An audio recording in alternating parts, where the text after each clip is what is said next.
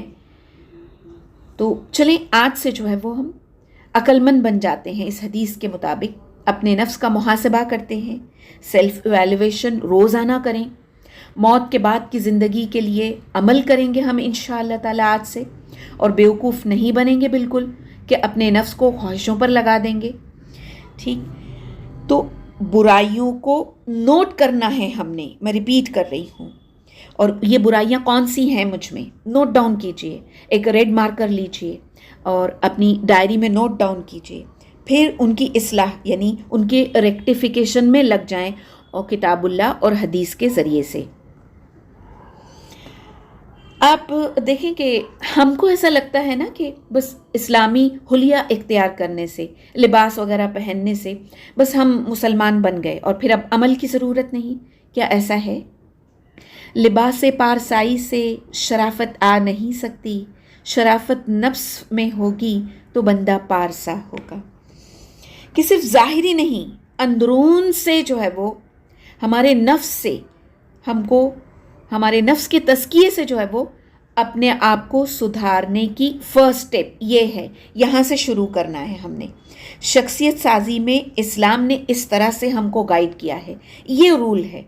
تو اندر سے شروع کریں۔ میں یہ نہیں کہہ رہی ہوں کہ آپ باہری طور پر اسلامی لباس نہ پہنیں، میں یہ کہنا چاہ رہی ہوں کہ اندر سے بھی اپنے آپ کو ریکٹیفائی کرنا، اپنے آپ کو پاک کرنا برائیوں سے ہم نے شروع کرنا ہے، یہ فرسٹ سٹیپ ہوگا انشاءاللہ تعالی۔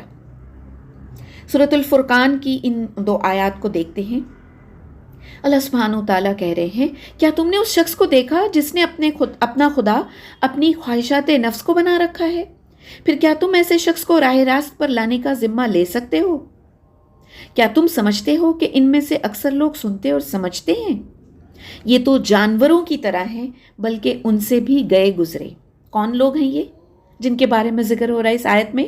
یہ لوگ اپنے خواہشات نفس پر عمل کرتے ہیں۔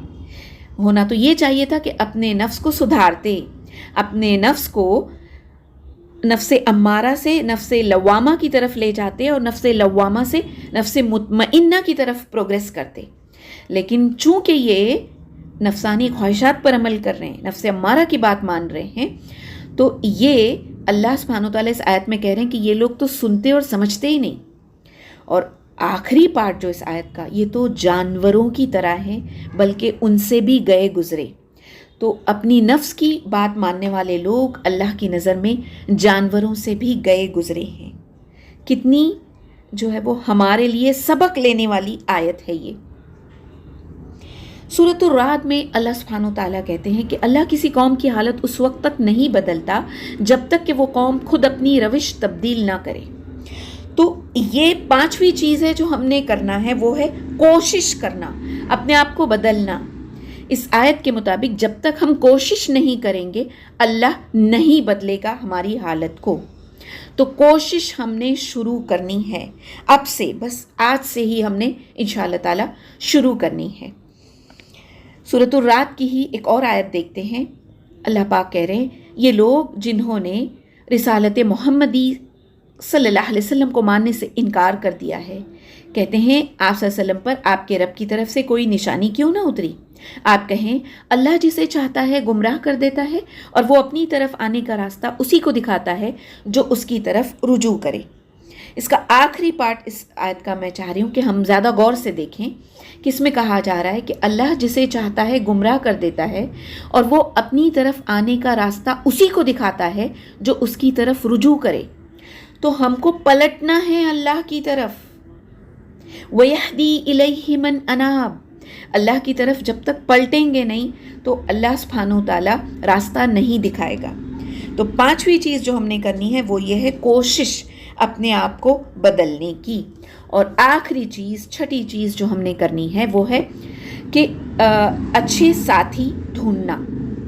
اپنا جو فرینڈ سرکل ہے اس پر دھیان دیں آپ۔ قرآن میں بھی اللہ سبحانہ و تعالیٰ نے صالح ساتھیوں کو ڈھونڈنا اور ان کے ساتھ میں رہنے پر زور دیا ہے۔ وہیں اس حدیث کے حساب سے بھی کہ اللہ کے رسول صلی اللہ علیہ وسلم نے فرمایا، نیک ساتھی مشک بیچنے والے کی طرح، جو عطر بیچتا ہے نا اس کی طرح، اور برا ساتھی بھٹی پھونکنے والے کی طرح ہے۔ مشک بیچنے والا یا تو تمہیں تحفے کے طور پر مشک دے گا، یا تو تم اس سے مشک خریدو گے، اور اگر وہ تمہیں مشک نہ بھی دے اور تم خریدو بھی نہیں تو پاس بیٹھنے کی وجہ سے اچھی خوشبو سے تو تم معطر رہو گے۔ اور بھٹی پھونکنے والا یا تو تمہارے کپڑے جلا دے گا، کیونکہ وہ بھٹی پھونک رہا ہوتا ہے، وہاں دیکھتے ہیں کہ وہاں پہ بہت زیادہ چنگاریاں اڑ رہی ہوتی ہیں، اور اس سے جو ہے وہ کوئی نہ کوئی چنگاری اگر آ جائے تو کپڑے جلا دے گا، اور اگر کپڑے نہ بھی جلائے تو پاس بیٹھنے کی وجہ سے تمہیں بدبو اور دھواں تو سونگھنا ہی پڑے گا۔ یہ بالکل جو ہے وہ اچھی فرینڈشپ، اور اگر ہمارے ساتھی برے ہیں تو ان دونوں کو کمپیئر کیا گیا ہے کہ اچھے ساتھی ہوں گے تو وہ ہم کو قرآن اور حدیث کی طرف لے چلیں گے، اور اگر وہ ساتھی برے ہوں گے، برا سے مطلب جو قرآن اور حدیث سے دور ہیں، اگر ویسے والے فرینڈز ہیں ہمارے تو وہ ہم کو اسی طرف لے جائیں گے، وہ ہم کو رب کی نافرمانی کی طرف لے جائیں گے۔ اس لیے ہمارے فرینڈز جو ہیں وہ جب بھی ہم سلیکٹ کریں، ہم کس ماحول میں رہ رہے ہیں اس کو جو ہے وہ ہم نے بہت زیادہ اس وقت پریکاشن لینے ہیں، کیونکہ اچھے اور برے ماحول کے انسانی زندگی پر اثرات ہوتے ہیں۔ اسی طرح سے آپ کس کے ساتھ اپنا حشر چاہتے ہیں، کیونکہ حضرت انس بن مالک رضی اللہ سے روایت ہے کہ رسول اللہ صلی اللہ علیہ وسلم نے ارشاد فرمایا کہ قیامت کے دن ہر شخص کا حشر اسی کے ساتھ ہوگا جس سے اس نے محبت کی ہوگی۔ تو یہ فرینڈ سرکل جو ہمارا، جن سے ہماری محبت ہے، جن کے ساتھ ہمارا اٹھنا بیٹھنا ہے، پھر قیامت کے دن جو ہے وہ ہم انہی کے ساتھ ہوں گے۔ تو اگر انہوں نے غلط اعمال کیے ہیں تو وہ کس طرف جائیں گے؟ وہ جنت کی طرف نہیں جائیں گے۔ تو کیا ہم نے اس برے ڈیسٹینیشن جہنم کی طرف جانا ہے؟ نہیں۔ اگر ہم نے جنت کی طرف جانا ہے تو پھر ہم نے اچھے ساتھی ڈھونڈنے ہوں گے۔ اللہ ہمارا تزکیہ نفس فرمائے اور ہم ایک بہترین شخصیت بن جائیں تاکہ ہمارا رب ہم سے راضی ہو جائے۔ آمین۔